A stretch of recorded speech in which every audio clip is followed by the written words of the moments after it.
Hello everyone, Mike Arend here, the Soul Mechanic, and I'm welcoming you to another episode of Men on Fire, the 5-Minute Message.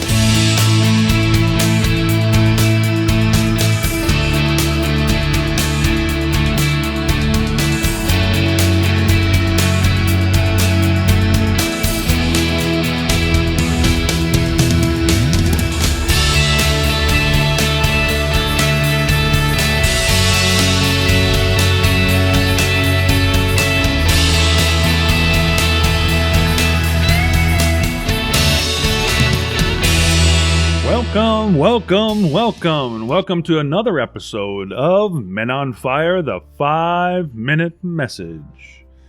On this episode of the 5-Minute Message, we're going to continue our chat on my list of things that I have found women talk about us and maybe some complaints about us, and also other men have mentioned the same feelings on how they feel. So the last episode got a little bit long-winded because, if you haven't guessed by now, I like to talk.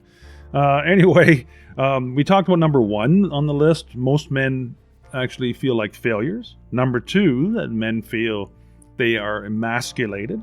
And these are reasons why we don't want to open up or, communicate with our wives or with our partners, whoever that may be. So number 3 on the list, we'll get right going with it, I have are men are not really or necessarily trained to feel anything. And I discussed that before about how we're pushed down our feelings into that container within us and just repress our emotions and our feelings. And even professionally, that happens a lot. Whatever our job happens to be, we don't express our emotions. We're told to keep them in. And it doesn't really matter whether it's, you're a member of the military somewhere who is on tour and you're supposed to kill people and you have to watch your buddies die and still continue on your mission. Or whether you're maybe a doctor that's operating on a child, unfortunately stricken with cancer. Or, you're a real estate agent who makes a specific amount of money, but you're not supposed to react emotionally to any volatility in, let's say, the markets or the up and down swings. You have to keep that even keel. And men are trained to deaden their emotions. I can't really say it any other way. We're trained to deaden our emotions and keep them in. And then suddenly, when we show up at home, we have a difficulty talking to our partners, and they want to talk, but we're at a loss of how do we talk about that, because we're trained to deaden our emotions and keep things inside. And I found that out specifically with me in real estate, where I talked all day long, did a lot of deals and preparations, and so many people, home buying is an emotional process, and so many people go through a myriad of emotions. And as a realtor, you really have to keep your emotions in check, because you have to be on an even keel to make sure that they don't get too excited or too down about the house search or the house buying specifically. So going through that all day long, and when my wife at the time wanted to talk when I got home, I you know what? I just wanted to swallow a couple beers and not say nothing and watch the TV. I mean, that was great with me. Wasn't good for the relationship, obviously.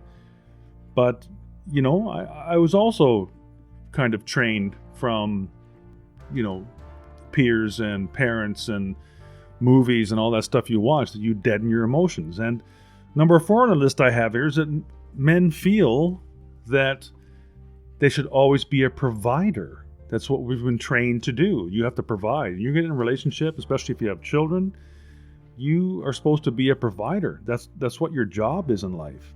And we don't think of what our partners want from us. On the contrary, we're trained to keep it all in, right? So we don't realize that they don't just want providing. Our partners just don't want providing. Although that's what we think. We're doing, what else do you want? I'm providing. But they want also to have a companion, not just a moneymaker, a soulmate, an intimate soulmate that they can discuss things with and talk out their day and see how your day went and go through all those sorts of things. And so throughout the day, the man, in many cases, becomes a human doing rather than a human being.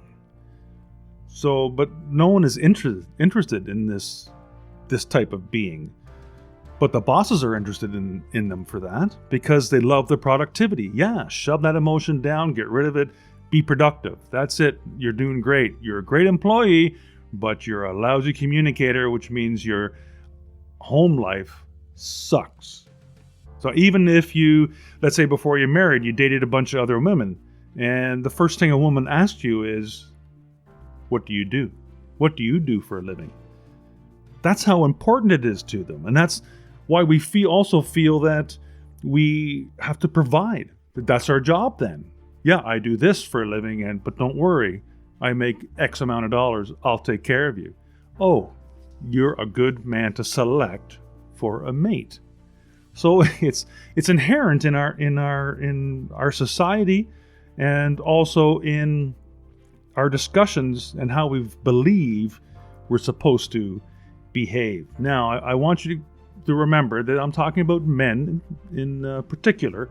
However, in general terms, this also goes to women in relationships and men and men relationships.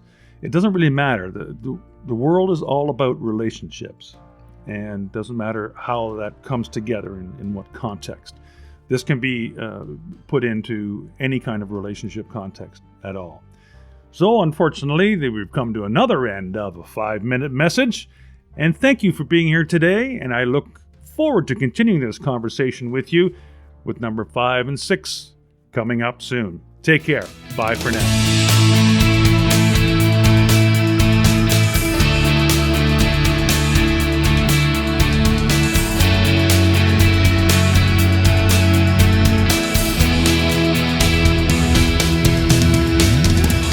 Hey, do you think 3 words can change your life?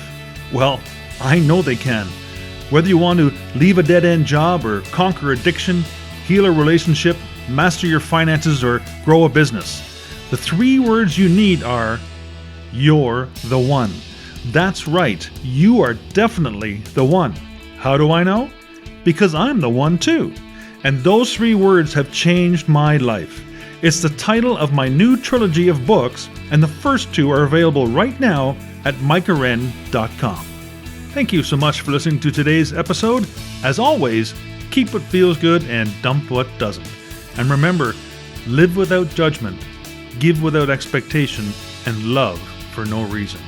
Follow those 3 simple expressions, and you'll be well on your way to an inspirational, intentional, and successful life. Until next time, you're the one.